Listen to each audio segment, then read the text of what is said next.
Our United States of America is in slavery, overseen by its conservative and evangelical master.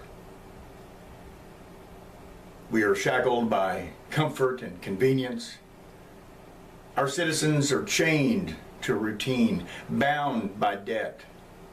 We are demoralized, lashed with poverty, beaten down with no access to health care. All in order to protect the position and power of the wealthy elite, a very small minority faction. Blissful in our ignorance and dependence, it seems as if we live and die to keep our master firmly entrenched and ourselves enslaved. The status quo is a cold, cruel slave driver. What is this status quo? To keep the status quo means to keep circumstances, processes, and relationships fundamentally the same as it ever was. It is a position most often assumed by society's religious, political, and economically powerful. This, quote, ruling class opposes any real change while offering a variety of arguments to stop or minimize any alteration in their position of power. With regard to our nation, our government's current corrupt condition, including our future prospects, any argument in favor of the status quo must be regarded as fatally flawed fallacy. Any argument against a fundamental change respecting the concerns, function, and purpose of our government depends upon a falsely constructed premise that change can be resisted.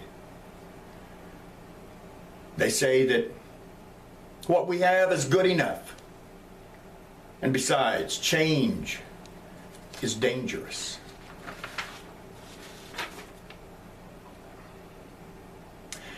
The idea that our current conservative master can keep things basically as they are is a chimera, an illusion conjured up by those who have the most to lose.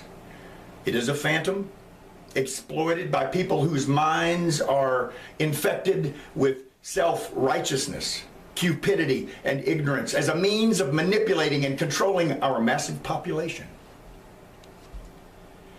But I say to you, all effort to maintain the status quo is unnatural, and it is contrary to the intrinsic nature of life. In considering all that we have built and developed and learned and done, our lives should be better. If our government was doing its job, we could all move forward. But moving forward requires a sense of adventure and investigation, not the convenience of familiarity. Most citizens are so concerned with keeping things just as they are, or getting things back to the way people imagine they used to be, that any suggestion of major changes, of thinking differently, or dare I say, acting differently, are nearly always initially met with immediate and forceful rejection. And yet, there is a constant lament from every segment and level of society about all the things that should be changed and done differently.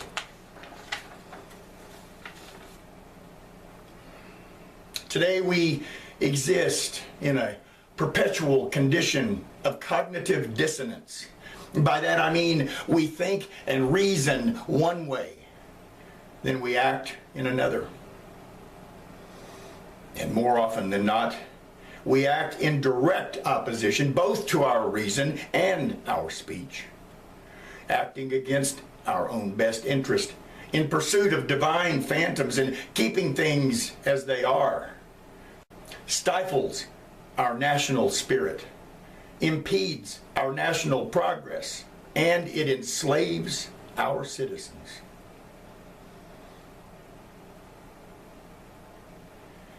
I submit that our United States of America wastes incalculable amounts of intellectual and creative energy, not to mention money and resources, every day, every year, trying to resist the inevitable and stop the unstoppable. For us to continue on this course is grossly immoral and reflects just how corrupt and devoid of humanity we are at present. Now, within the known universe, there are certain facts, constant in their occurrence and outcome. These facts are called universal or natural laws. A law of nature may be used, distorted, or manipulated in some way by science or technology in service of our needs, but they remain fixed as fact. Change is a law of nature. Every moment of every day we recognize and experience it. All life in the known universe is subject to the process of change. Change is the result of cause and effect. That is to say, change is the observable experience of the endless and unbreakable chain of simultaneous causes and effects. In other words, all that we see, all that we experience is the natural process of change. There is no heavenly interference, no chance. Behind every event are the necessary and countless causes. Beyond every event will be and must be the necessary and countless effects. The universal and natural law of simultaneous cause and effect is, in fact, the preeminent law of the universe. It is both necessary and sufficient to every other natural law and its function. Change is the engine and fountainhead for all that lives. It provides the energy of force driving the processes and machinations of all other natural law. Change is the natural expression of time, and time is the knowledge of living. Life is transitory. To evolve and change is fundamental to all life, all existence. Nothing in or about life can or will remain the same. All that exists is subject to the same four actions of birth, stabilization, decline, and finally, death. This process is equally true for galaxies, stars, planets, animals, plants, states, nations, ideas, religions, fashion, books, knowledge, morals, and thoughts. Everything changes from moment to moment, whether we notice the change, want it, or even think we need it. Changes are always occurring and cannot be stopped.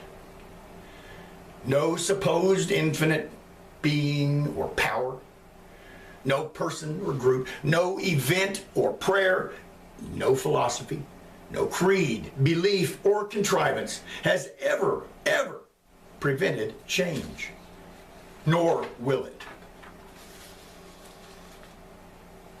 I believe, and I say, human investigation and ingenuity combined with human need and determination, energy and intellect are responsible for every change, for all progress in our condition and quality of life. Nevertheless, nearly all humans will struggle to oppose any divergence from what they are used to doing and believing. Sometimes people will tolerate some slight modification or reform, but real, substantial shit can it and start over change is out of the question. I've often heard it said that desire is the source of all suffering. As I noted before, our aggressive resistance to the ongoing and inevitable process of change is an unnatural desire, one that compounds human misery. Therefore, it is immoral and it is wrong. Our challenge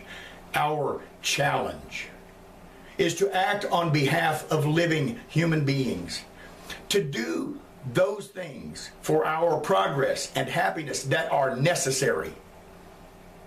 We must stop being afraid of heavenly ghosts, of gods, devils, of ruin, disaster, and failure. We must embrace change. 19th century orator and freethinker Robert Greene Ingersoll remarked upon this very idea, saying, quote, "Growth means change. Many people probably reach their intellectual height long before they have lived 30 years, then spend the balance of their lives defending the mistakes of their youth. But a great person continues to grow until their death.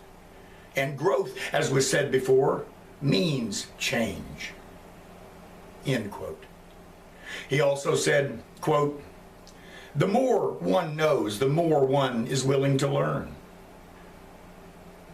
Only small, insignificant people delight in what they call consistency. That is, it gives them immense pleasure to say that they believe now exactly as they did 10 years ago." End quote. The sentiment behind these statements applies equally to nations, governments, and individuals. If our America has any hope of continuing to grow, if we know as much about democracy, liberty, justice, and opportunity as we say we do, then we have but one choice, and that is to change. As to the manner and matter of our government, it is our fundamental obligation and responsibility to be creative, bold, and willing to grow through change. After all, from its inception, our Constitution, our government, and our way of life are, quote, the great experiment. As Americans, our task, the mission bequeathed to us and to our posterity by the framers and founders, is to create a more perfect union. We have been charged with bringing the foremost human ideals of liberty, justice, and equality to fruition in the world. This can only be accomplished by realizing that no heavenly ghosts or supreme caretaker is watching over the world. By realizing that prayers fade unheard and unanswered into the atmosphere, just as dew dissipates in the sunlight. I tell you, it is only by relying upon human action that we can bring about needed change.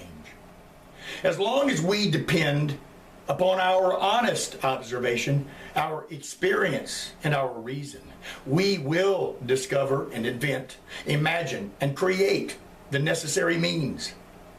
We can accomplish our purpose as human beings by dedicating the focus and energy of our government and society exclusively on the problem of human progress, human happiness, and furthering the development of our civilization.